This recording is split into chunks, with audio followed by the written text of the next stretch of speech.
Hello, everybody, and welcome in. We're so excited that you're here today. We have an awesome presentation and demo for you. I'm just going to give everybody a few moments to get situated and come on into the meeting. So grab yourself some water, coffee, whatever you're feeling, and we will get going in about 2 minutes. Thanks for holding tight.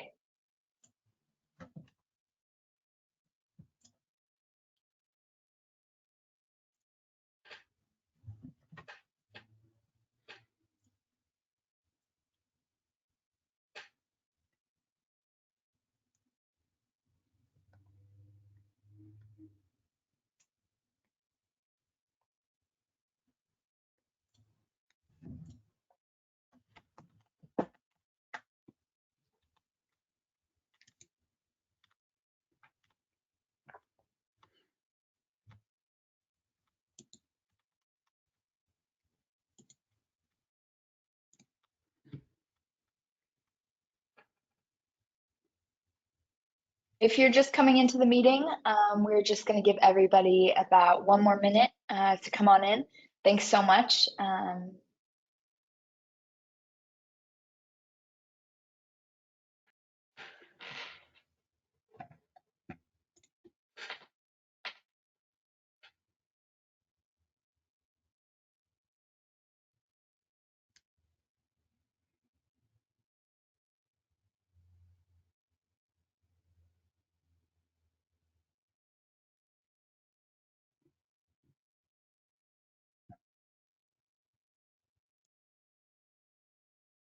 All right, everyone. Looks like we are all here and ready to get started.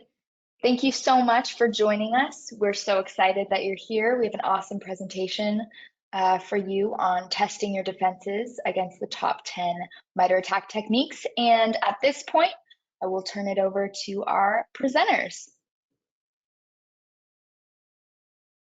All right, thank you so much for that, Madison.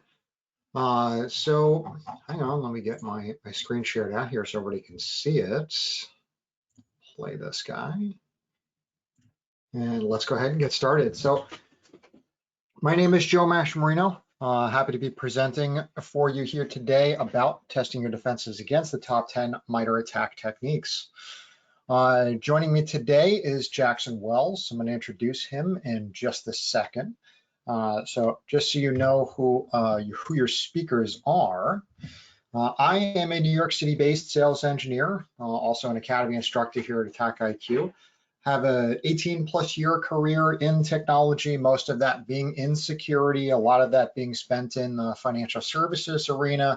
I've also done a lot of IR, forensic, long SIM background as well. Of course, you can see a little badge right there, working with MITRE Ingenuity and getting their purple teaming methodology certification. That was a fun ride. And we're gonna run this demo a little bit differently today if you've seen one of our weekly demos before. Now, don't get scared, because what I'm gonna do now is I'm gonna introduce my co-presenter today and the person who's gonna be walking us through a lot of the demonstration materials, and that's gonna be Jackson Wells. Now, the way I'm gonna start this is I'm gonna run this like an interview, okay? So the first thing I'm gonna do is I'm gonna ask you, Jackson, can you please tell us a little bit about yourself? Yeah, sure thing, Joe. So my name is Jackson Wells. I am Texas-based, actually in Dallas, Texas, so go Cowboys. And I'm a solutions engineer here at AttackIQ, where my main objective is to help people strategically test and operationalize the platform. I'm a United States Navy veteran, and I've worked for a company called Critical Start for about 4 years before joining here. I contribute to blogs here for following threat actors and contributing to adding detection capabilities, as well as an academy instructor. And I like to stay up to date on the new attacks and trends by getting certifications like the OSCP, where I think it's best to think like an attacker so you can help defend better. So Joe, back to you. Couldn't agree more, Jackson.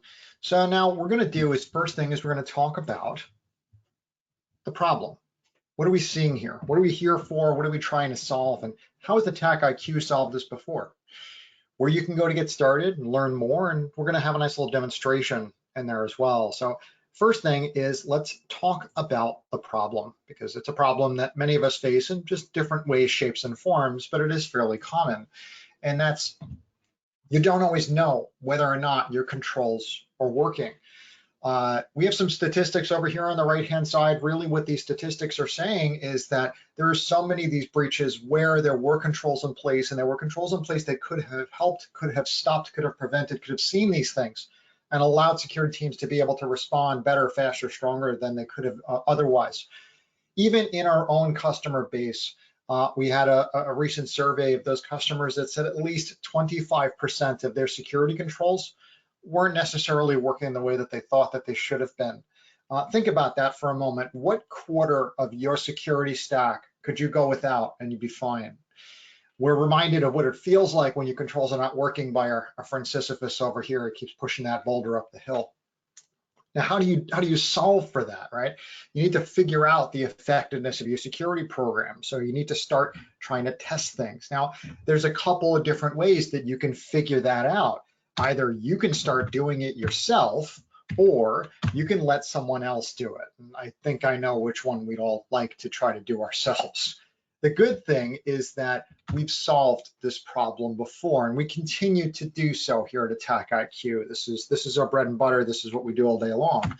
So now you think of a world where you have complete confidence in your defense in depth architecture, that you can verify that your controls are working as intended. They do what they say on the tin, and they're properly configured against the threats that are present in your present to your environment. That you can measure that success as well. So everybody understands what's happening, knows what the score is, and can clearly communicate that all up and down the chain. So everybody understands the current state of technology. And then you can leverage what you have inside of your environment without continuing to add just more and more and more tools and more teams to do so. So to that end, you really take that threat-informed defense mindset. As security people, and I've done the same thing many times, is that we think in terms of lists. We think in terms of something like compliance. I have a checklist of things that I need to get done. And now we need to start really thinking in terms of those real security outcomes. What are we trying to defend? How are we defending it? And how do we understand that attackers are getting in, getting at those things and getting out? So we need to think more in terms of metrics and graphs, because it's not a linear path. It's going to be something that looks a little bit more like this. There's going to be decisions involved with what the attacker does. If something doesn't work, they'll try something else. They'll keep moving around the walls that you put in front of them in order to get to their intended targets, in order to get to their goals. And then we can look at this way here at AttackIQ. We can visualize these types of attacks, what an attacker campaign would look like, what a piece of malware would behave like inside of your environment, and then be able to measure that performance over time. How are we doing? Are we drifting further away from or getting closer to our intended metrics?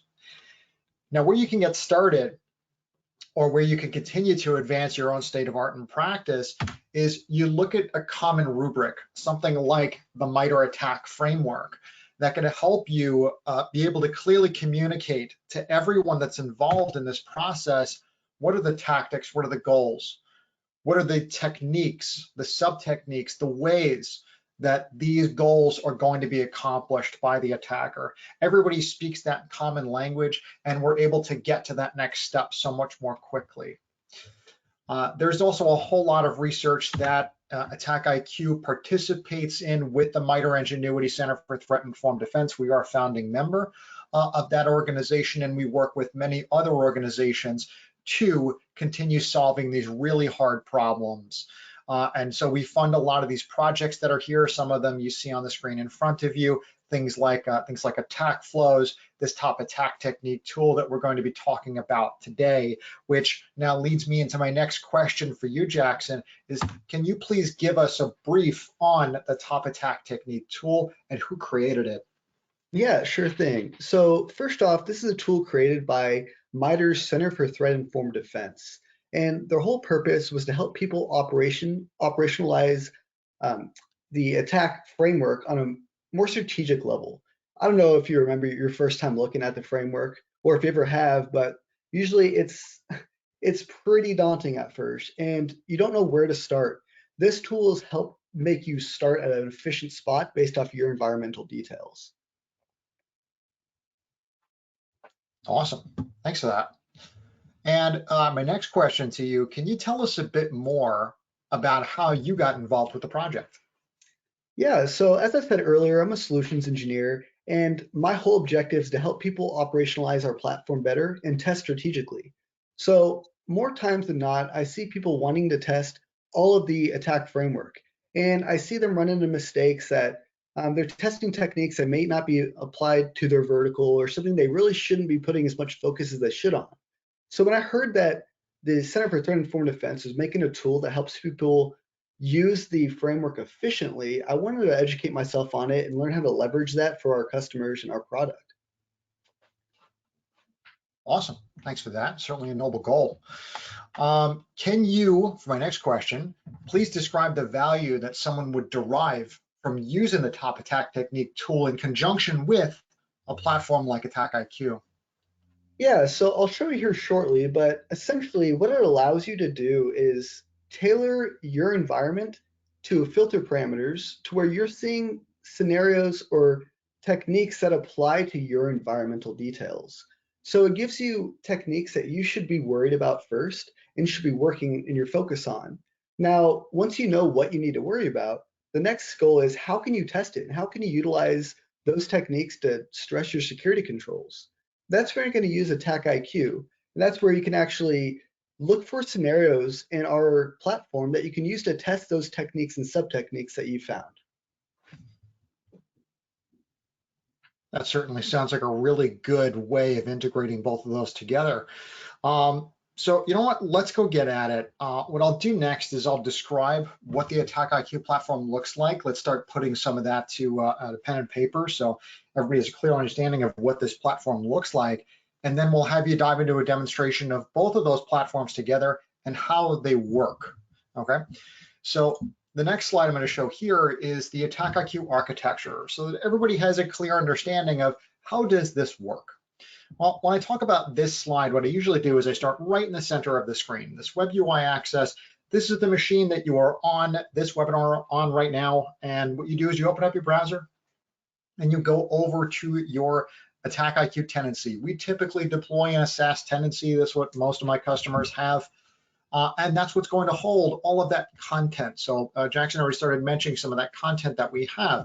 Those attack scenarios, think individual actions that you would take. Do a bit of lateral movement for remote desktop, try to download a piece of malware, really try to do any other type of action that you would want to do. All of that is contained there within the platform, and we continuously update it. All of those scenarios are then organized into what we call an assessment. Think like a grouping of those scenarios to accomplish a given use case.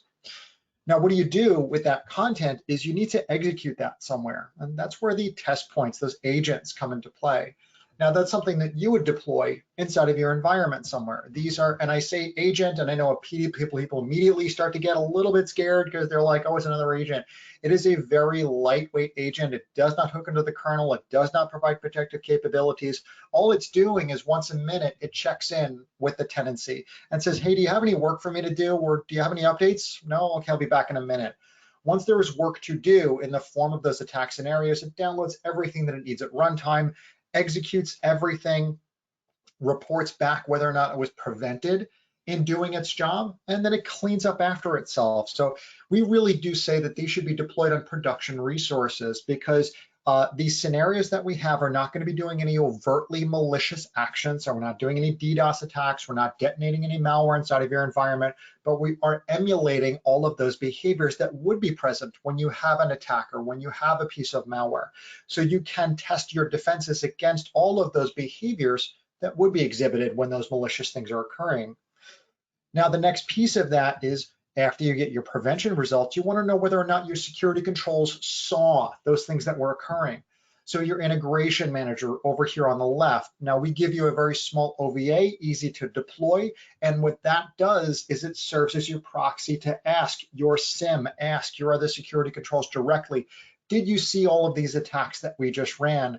And then take all of that information and pipe it right back into your tenancy so that you have a complete picture of all of the things that you were able to stop or not stop, and the things that you see or maybe you didn't see. So it gives you a clear picture across that different attack campaign of where your defenses are doing very well and where some maybe need to be shored up a little bit. So now that I've gone over the conceptual of how this platform works, let's put a little bit more meat behind this. And at this point, I would ask you, Jackson, if you could walk us through a demo of that top attack technique tool and how you would use it with AttackIQ.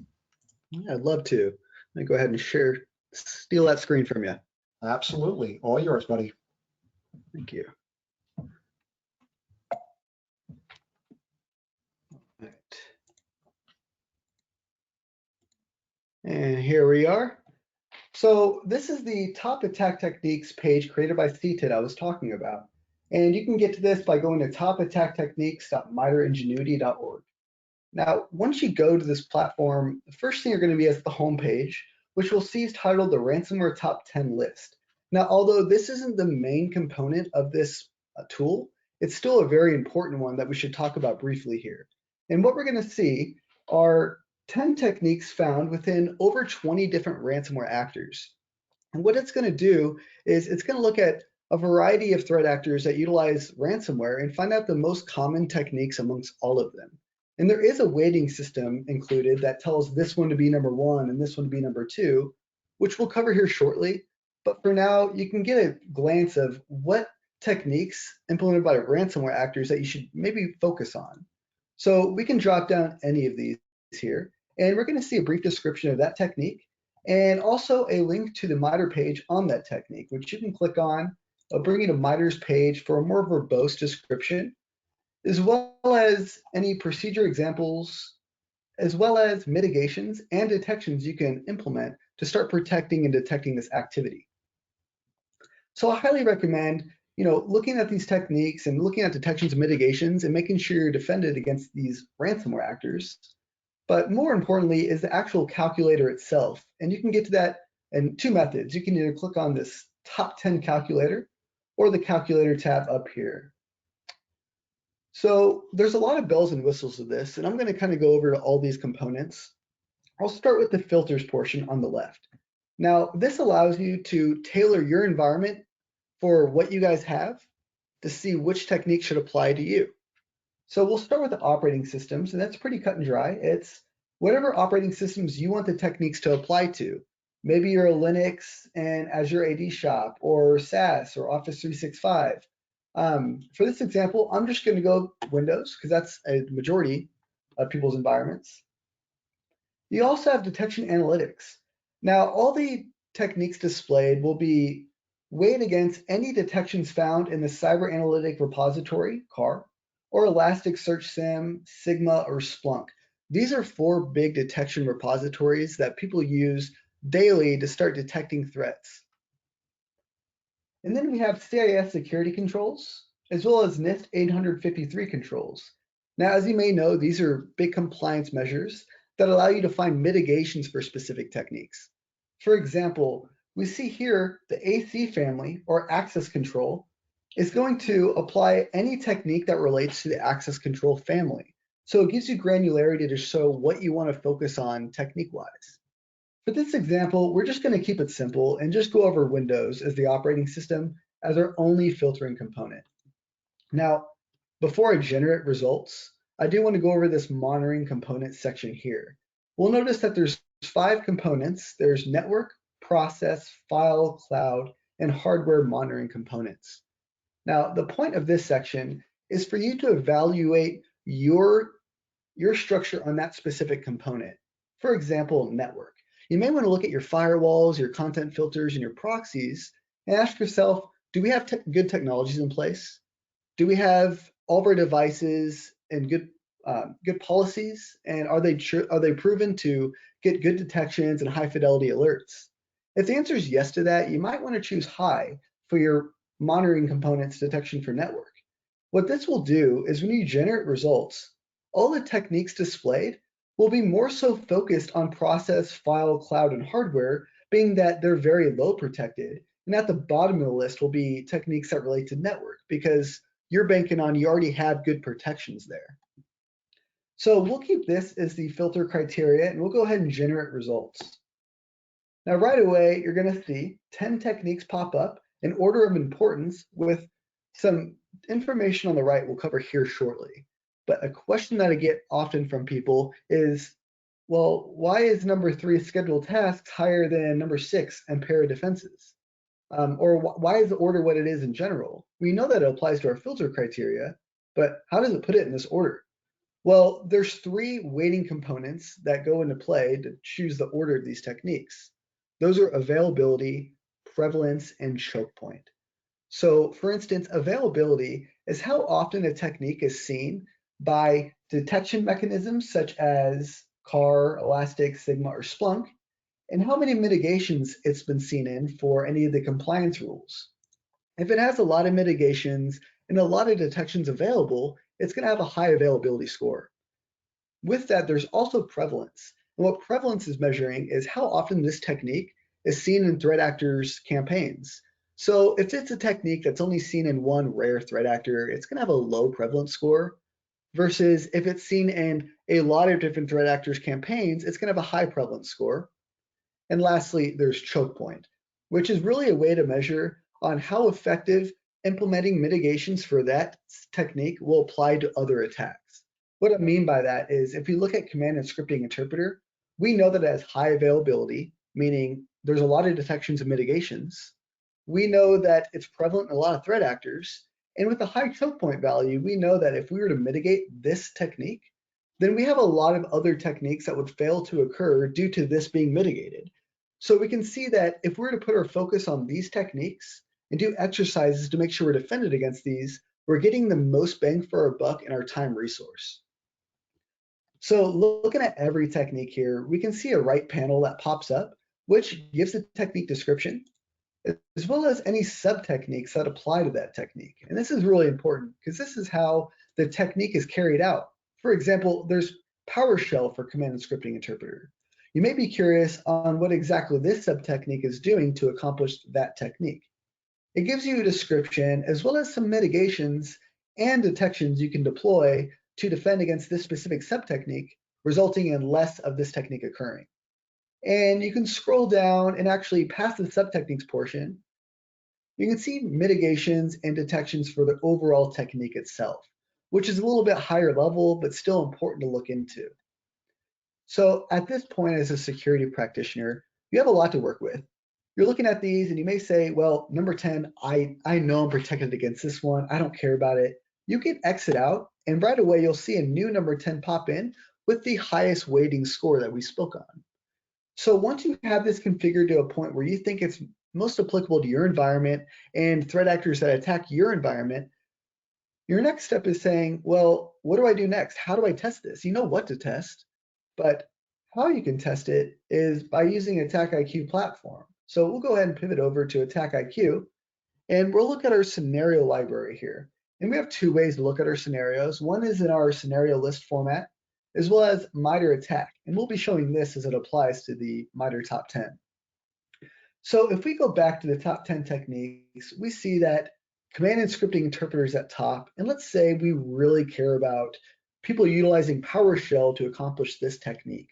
Well, how we can go about testing that is looking at this matrix and finding command and scripting interpreter here under execution tactic and saying, let's drop it down. And we see that there's 4 sub-techniques that apply to this technique, one being PowerShell. So if we were to click on that, we're going to be presented with a page of 54 specific scenarios. And as Joe was mentioning, scenarios are just ways to test different behaviors. So we have 54 different ways of implementing PowerShell in a command and scripting interpreter technique method. So it's your job to go through these and say which ones of these are exciting to you, which ones do you think are detrimental for you to test based off your vertical and threat actors attacking you. For instance, execute encoded PowerShell command, that's pretty interesting for everyone. Most people, when they run PowerShell commands in a malicious way, they're going to encode it to be a little more evasive. So you can always click details and view, and you can get a verbose description of what this scenario is actually doing on the endpoint. You can see tags that relate with this scenario, saying what threat actors it might associate with. And you can also download the source code. We're open source, meaning you can look at any scenario we have and see the code behind it. see how it's structured and what exactly it's doing, which doesn't only give you the ability to understand more, but also allows you to modify it and save it as your own. We also have parameters, which allow you to kind of customize this encoded PowerShell command scenario. As we see, we can add in some parameters here, as well as add in our own PowerShell script. Now, if you don't add in your own script, it's okay. We do a default one for you down here, which is just a git host version encoded command through PowerShell. It's a proof of concept to see if encoded PowerShell would be seen by your security controls.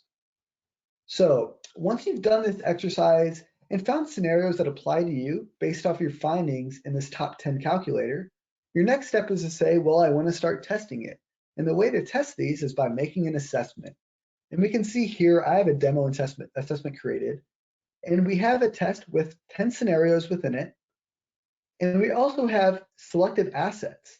Now, what we have here is 3 different assets with different security controls on them, one being unprotected, and each one of these scenarios will run on each one of these assets to see how it performs.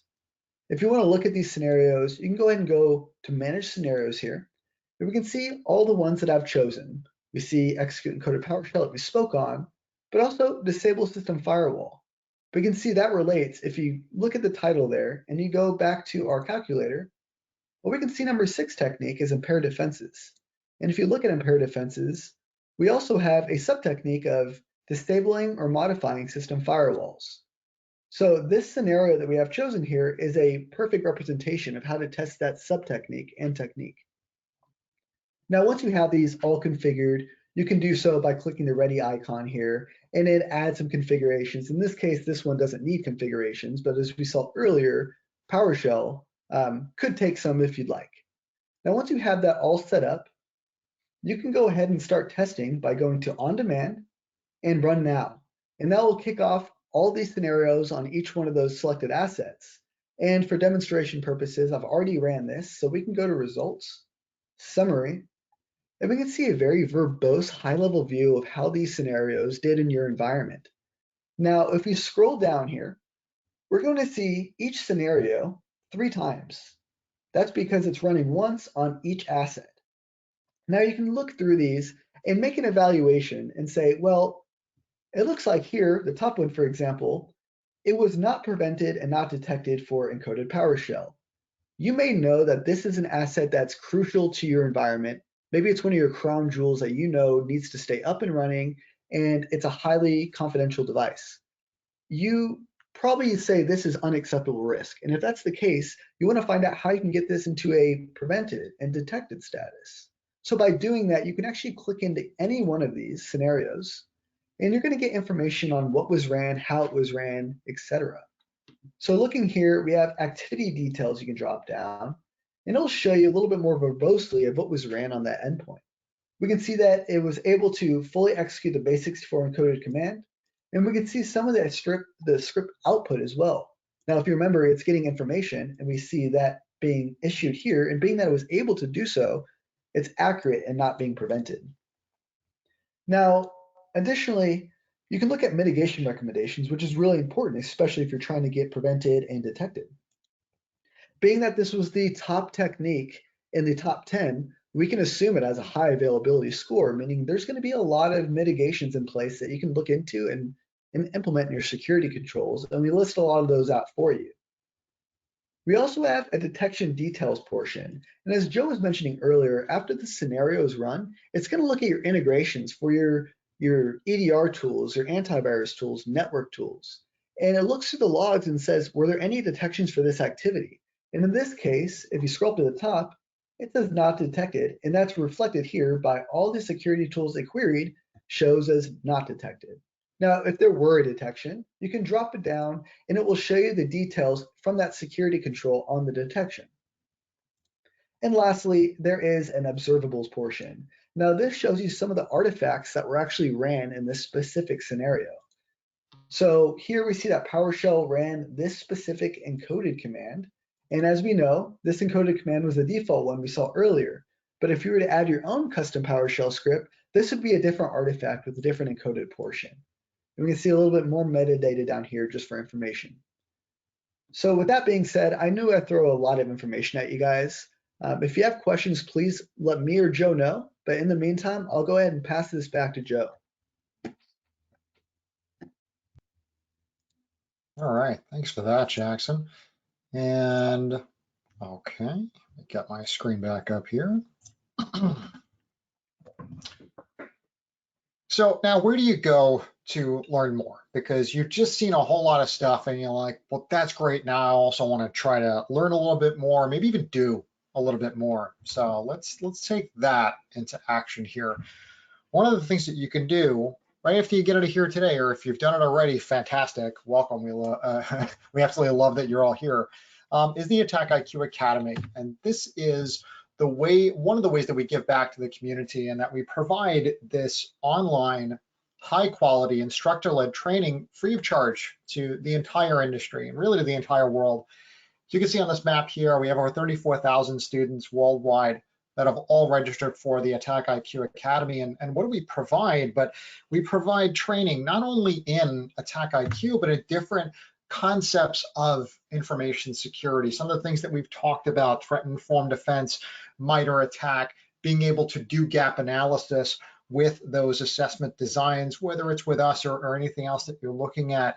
You can register for AttackIQ Academy. Again, it's completely free. You start taking those classes, and when you finish those classes, they are all also eligible for CPE credits, which are really important to those of us that are trying to keep our certifications up to date. So they're certainly good for that as well.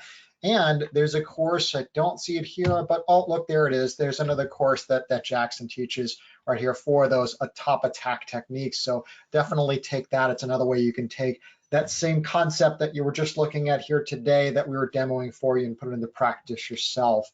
So take a walk over to academy.attackiq.com and definitely sign up today. Now, there are ways that you're going to be able to take a look at the AttackIQ platform, and then there's another way that you can put your hands on it yourself.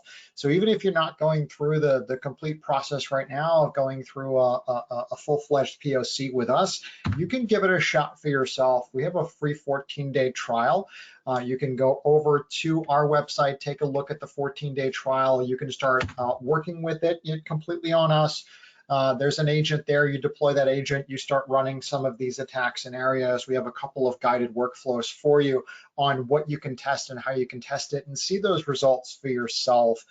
Really, really powerful tool that you can try out for yourself and see how it works inside of your environment. You can go over to attackiq.com/free-trial and give it a shot for yourself. So we've really gone through a lot of content today. What problems are we looking at? How are we helping to solve that problem within the industry? And the fact that there are other things, other concepts, other tools out there with the organizations that we're working with that are going to help you really on a daily basis. So with all of that, we would really like to thank you for spending this time with us today. Ask if there's any other questions that you have.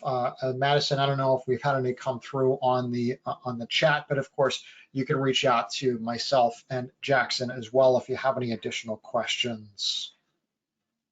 Awesome. Yeah, we don't have any questions in the chat at the moment, but like Joe said, there are their emails right there, and you can always reach out to us at AttackIQ. Again, we thank you so much for joining today, and we'll see you next time.